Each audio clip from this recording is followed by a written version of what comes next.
It began as just another peaceful Saturday morning, the kind that makes you think maybe the world isn't so bad after all. The sun hung low and lazy over the rooftops, the hum of a neighbor's lawnmower filling the air like white noise. My daughter, 8-year-old Ellie, was hunched over her latest sidewalk masterpiece right there on our driveway. She had drawn a purple Tyrannosaurus Rex, smiling wide beneath a sky of hand-drawn chalk stars, humming some tune only kids seem to know. Her backpack was open beside her, crayons and chalk sticks scattered like confetti across the pavement. Karen, my wife, rocked gently on the porch swing, sipping iced tea with lemon and crushed mint. She watched Ellie with that soft, half-smiley kind that says, "This right here. This is what life is all about." I was inside, rinsing out my coffee mug, mentally gearing up for boring Saturday dad duties, mowing the lawn, fixing that leaky hose, maybe cleaning the grill if I was feeling ambitious. That was supposed to be her whole day. But life has a way of gut-punching you when you least expect it. The first sign of trouble was the golf cart.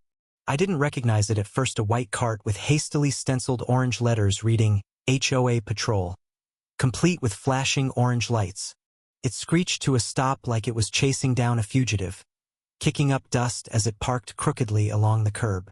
Two men hopped out, middle-aged, stocky, and dressed in tan shirts and cargo pants like they were heading off to a safari. One wore a black cap with the letters HOA embroidered across the front. The other carried a clipboard like it was the Constitution itself.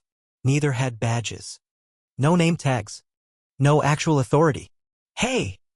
the man with the cap barked, loud enough that I heard it clearly through the screen door. "What do you think you're doing?" Ellie looked up, startled, her tiny fingers still gripping a piece of purple chalk. "Just drawing," she answered, confused. The clipboard guy stepped closer, his voice sharp. "Not on community property, you're not. This isn't your driveway, sweetheart." I stepped onto the porch, feeling my heart drop. Karen was already standing, iced tea shaking in her hand. "Excuse me," Karen called out, voice tight. "She's a child. She's just playing." The man in the cap waved her off. "Your kid's vandalizing HOA-governed sidewalks. That's a Class C violation. Unauthorized markings." "She's 8, Karen snapped, her voice climbing. "She should know better," the clipboard man added coldly. "Graffiti is graffiti." I began walking toward them, not running yet. I wanted to believe this was some stupid misunderstanding. That maybe these guys were bored, overzealous, but not dangerous. Then the man in the cap did something I will never forget. He stepped forward, barked, I said get up, and shoved Ellie with his boot. Hard. She fell onto her side, stunned, her chalk snapping beneath her elbow. "She's a child," Karen screamed, rushing toward them. But it got worse. The man, red-faced now, veins bulging at his neck, placed his boot squarely between Ellie's shoulder blades and pressed her down into the concrete. The crack of her little body hitting the pavement was louder than it should have been. Her scream cut through the morning air, sharp and high-pitched, and then horrifying silence. "Mommy, I can't move my legs." Everything after that came in flashes. I don't even remember crossing the lawn. One second I was at the porch, the next I was on top of him, my forearm pinning him to the ground, my fist raised. I remember the dull thud as I tackled him off my daughter, my knee pressed hard into his chest, his breath wheezing out of him in gasps. Karen was on the ground beside Ellie, tears streaking down her face as she cradled our daughter's head. "You're okay, baby. You're okay," she kept whispering, but we both knew that wasn't true. Ellie's nose was bleeding. Her lips trembled. Her fingers twitched, but her legs did not. "Call 911, Karen screamed. By then, neighbors were pouring out of their homes, phones raised, recording, gasping. One woman ran over with a first aid kit. Another wrapped a blanket over Ellie's small, trembling body. The second fake officer, the clipboard guy, stammered, backing away. "We were just enforcing policy." Someone yelled from the crowd, "They're not even real cops. That patch just says HOA. I flipped the man beneath me onto his back and grabbed his shirt collar, yanking him up. "You think you're in charge of something?" I growled. His mouth opened to respond. I slammed my fist into the sidewalk next to his head. "Shut up," I hissed. "You've said enough." His eyes were wide now, the color drained from his face as he looked up at the ring of furious neighbors, all filming, all bearing witness. "You just paralyzed an 8-year-old girl." I leaned in closer, my voice dropping to a whisper. "With a boot to her spine. And guess what? I'm the warden of Pine Hollow Correctional Facility, the prison you'll be sent to if you're lucky. His lip quivered. His eyes welled. You'd better pray the cops get here before I lose my composure. The sirens echoed in the distance. The ambulance hadn't even arrived when the first patrol car screeched into the cul-de-sac. Two young officers stepped out, clearly rookies, green around the edges. One had a body cam clipped to his vest, the other wore sunglasses despite the cloudy sky. They took one look at the scene, the man pinned beneath me, Ellie lying motionless under the neighbor's blanket, Karen sobbing, and then, like true bureaucrats, they started toward me. Sir, the one in sunglasses began, we need you to let him up. Karen's voice cracked like a whip. She can't feel her legs.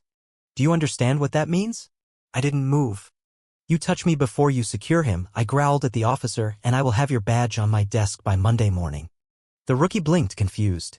I'm Warden Samuel Hayes. I snapped, my voice sharp as steel. Federal clearance, Class A. If you want to verify, my credentials are in the glove box of the black Ford parked 5 feet behind you. What you won't do is let this man stand up after he assaulted a child. The second officer paused, glanced at the crowd, at the cameras, at the weeping mother. The murmurs grew louder. Words like spine and boot and monster circled in the air. I looked down at the man beneath me one last time. Enjoy this grass, son. It's the last soft thing you'll feel for a long while. The sirens multiplied. EMTs arrived, pulling in behind the patrol car. Only when 2 medics knelt beside Ellie did I let go of him, standing back slowly, my eyes never leaving his face. One of the medics muttered to his partner, probable spinal trauma. Immediate immobilization. Karen followed the ambulance, her hand gripping Ellie's the entire ride.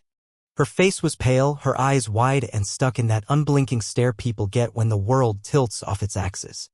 I stayed behind long enough to watch the fake officer get cuffed. But I knew this was far from over.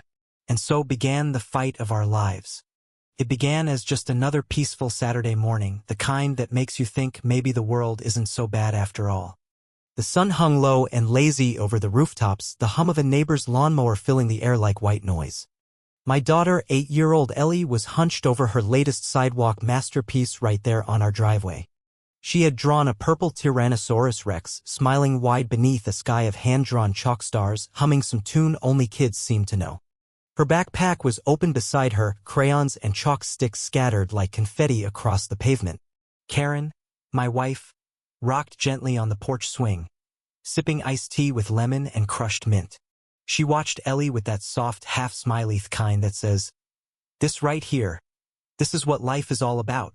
I was inside, rinsing out my coffee mug, mentally gearing up for boring Saturday dad duties, mowing the lawn, fixing that leaky hose, maybe cleaning the grill if I was feeling ambitious.